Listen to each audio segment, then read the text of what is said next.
All right, I've got my ripples. I'm ready to do the water. Now, here's the funny, and I think I'm ready. I have enough colors, so I'll make this into a template layer that isn't dimmed, called image. And now I don't have to worry about locking it and unlocking it. Now, I'm going to duplicate the water because you need 2 copies to make a scribble effect. If I put a scribble effect on this copy, you can see under Effect, Stylize, Scribble. I like, by the way, yours will be 30 when you put it. If I, oh, I didn't select anything to do. So let's try again. Select your water, which is behind the sky. That's why it's going up so high. And we'll apply our scribble. And by default, it will be 30 degrees. And if I hide my template, I'll just apply it for a second. You see that, first of all, my water doesn't go at that angle. So I don't want 30 degrees, but you might if you use some of the other images that we have. So I want it to be 0 degrees scribble. So how do we get back to the scribble? Well, it's in the appearance panel. And besides, I don't want to do my scribble yet. Let me undo it. That's what I'll undo.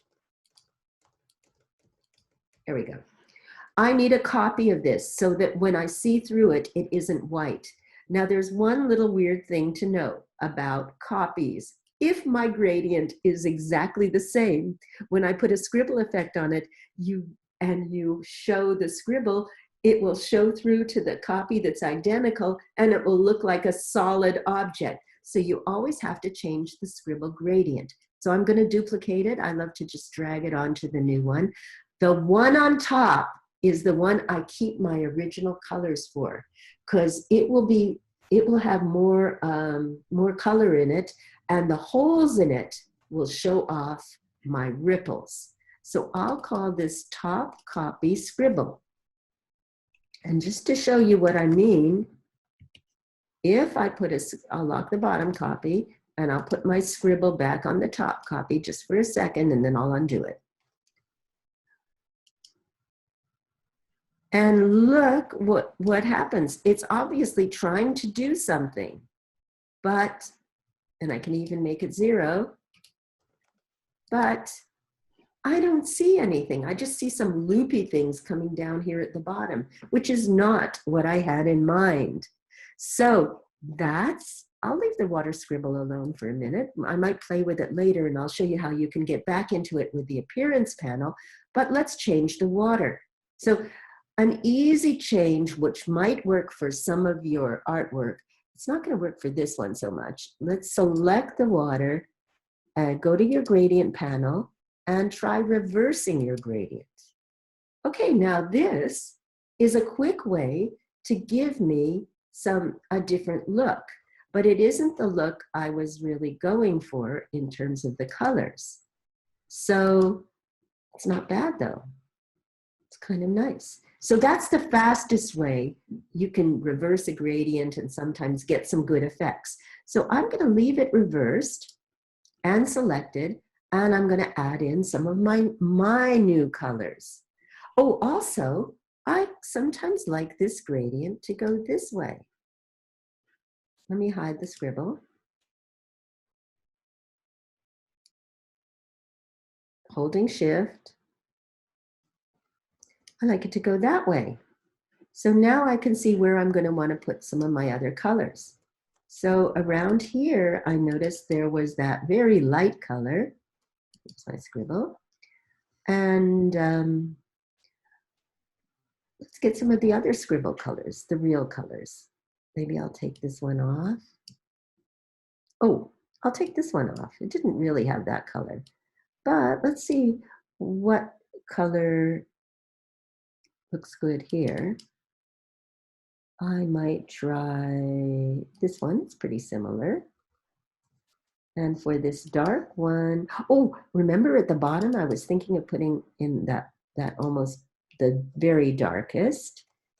And let's see if I have another color I want to use.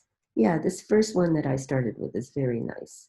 So I'll put it perhaps near the top, perhaps in the middle.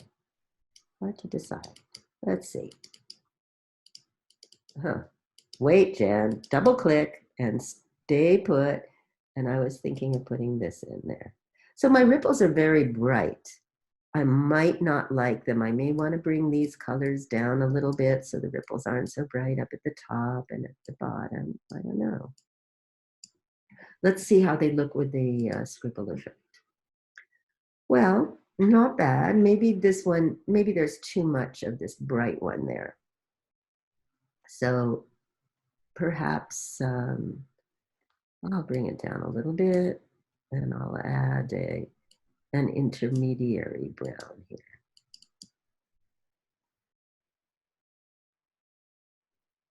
Give me that one. Kind of nice. Or that one.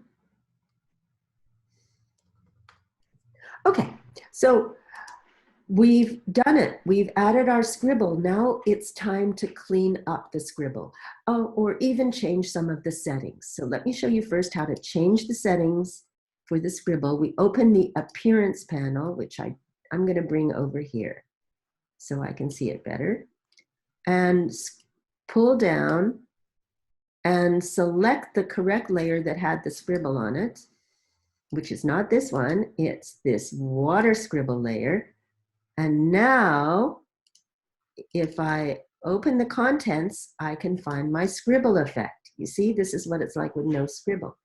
Now I'll click the scribble to get back into my values. And here's where you can adjust them. Like sometimes I like to make my stroke width fatter for the scribbles, like maybe 4. And let's preview it. And that, you know, what this does is actually it's giving us thinner scribbles because the thinner amounts of the light colors, because it's actually looking good. I kind of like that one. So sometimes I like it to be a little more curvy. Let me try 7. Okay, so then my ripples go fat and thin a little bit. You might like that look. Or you might want to bring it down to something like 4. And then we don't have it very curvy at all, more kind of flat. And so you can change the variation, the spacing. It can be tighter even. So you can go 0.06 inches instead of 7.